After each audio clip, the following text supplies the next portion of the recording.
बहुत समय पहले की बात है। तब पहाड़ों के बीच बसा था एक बेहद खूबसूरत गांव, रामपुर।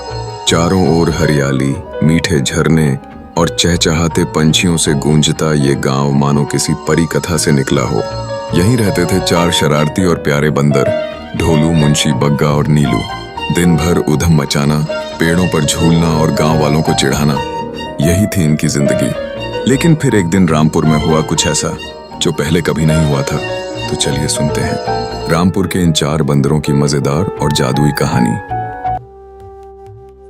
अरे यार नीलू, बग्गा और ढोलू, कब तक यार इस गाँव में ऐसे रहेंगे? चलो ना भाई, कहीं शहर चलते हैं कुछ कमाने के लिए। अरे यार मुंशी, हम तो किसी के बीच में बोलते नहीं है। तुम कहो तो कल नौकरी लगा दें, कल शहर भेज दें। हमारा एक जानने वाला है, वो उस गांव में रहता है। तुम कहो तो उससे कल बात कर लेते हैं। पर बीच में भाई हम क्यों किसी के बोले? क्या नाटकबाजी है? कोई कहे बीच में बोल रहा है, इधर उधर की बात कर रहा है, यार क्या नाटकबाजी है? नीलू की सलाह के बाद अगली सुबह वे सभी सीलमपुर गांव की ओर पैदल पैदल निकल चुके थे, जहां नीलू का दोस्त पेरू, एक तोता रहता था। वहां पहुंचने पर नीलू बोला, यार पेरू, मैंने सुना है तेरे भाई शहर में नौकरी करता था।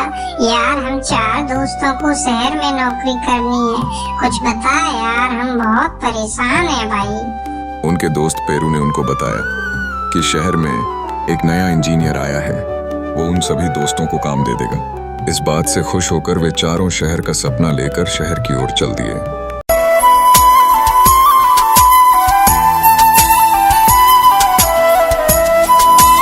वहां पहुंचते ही उन्होंने देखा कि उनके जैसे कई लोग वहां काम कर रहे हैं।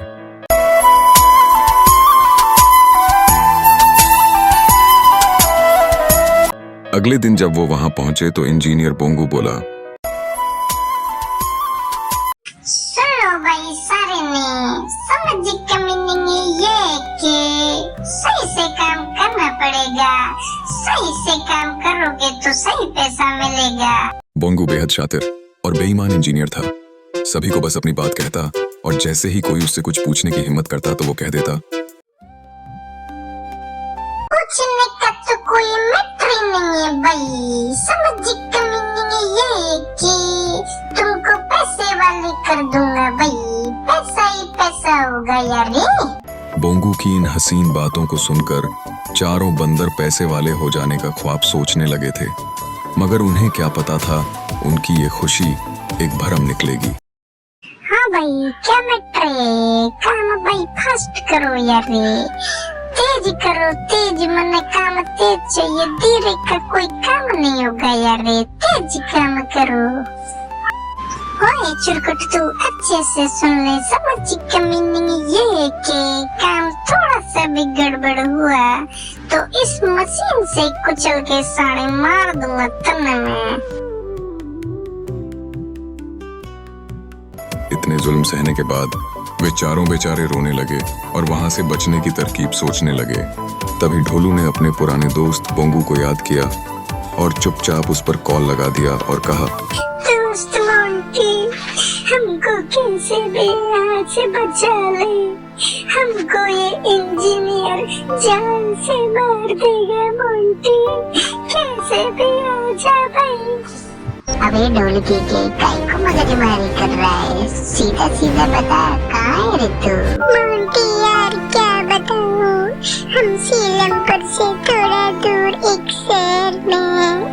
एक इंजीनियर ने हमको पहले सपने दिखाए, फिर हमको मारा पीटा, हमसे बहुत काम कराया, हमको पैसे भी नहीं दिए। मोंटी यार बचा ले यार। अभी रोना धोना बंद कर रही, अभी पहुंचता है मोंटी उधर। इस बोंगू का बोंगा बनाना है।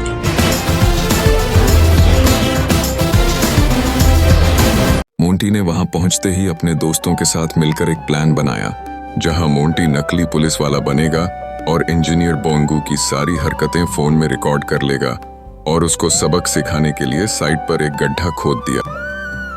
अगले दिन जब इंजीनियर बोंगू साइट पर आया तो समझ का मीनिंग ये है कि आज 7 से 12 घंटे काम करवाऊंगा। अगर काम कोई नहीं करेगा तो उसे मारूंगा मैं आज। चलो देखता हूँ साले ने।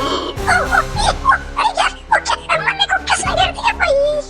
बोंगू के गड्ढे में गिरते ही मोंटी और उसके दोस्त सभी हंसने लगे और फिर मोंटी ने बोंगू को याद दिलाया कि कैसे उसने बोंगू की सारी गंदी हरकतें कैमरे में कैद कर ली है। जब जब बोंगू ने उसके दोस्तों को परेशान किया था तब तब मोंटी ने उसकी सारी वीडियोस रिकॉर्ड कर ली हैं। बोंगू डर गया और उसने खुद को सरेंडर कर दिया और बोला, सामाजिक कमीनेंगे ये इंस्पेक्टर साहब, मुझे माफ कर दो। मैं इन सब की मेहनत के पैसे दे दूंगा और कभी ऐसा नहीं करूंगा। अभी ढोलकी की ज्यादा मगजमारी नहीं करने का एरी। जल्दी निकल ले यहाँ से, 100 एनकाउंटर कर चुका हूँ। अगला नंबर तेरा एरी। फिर क्या था, बोंगू सभी के पैसे देकर वहां से भाग गया। मोंटी अपने असली रूप में आकर अपने सभी दोस्तों को शहर से दूर रामपुर गांव की ओर ले गया।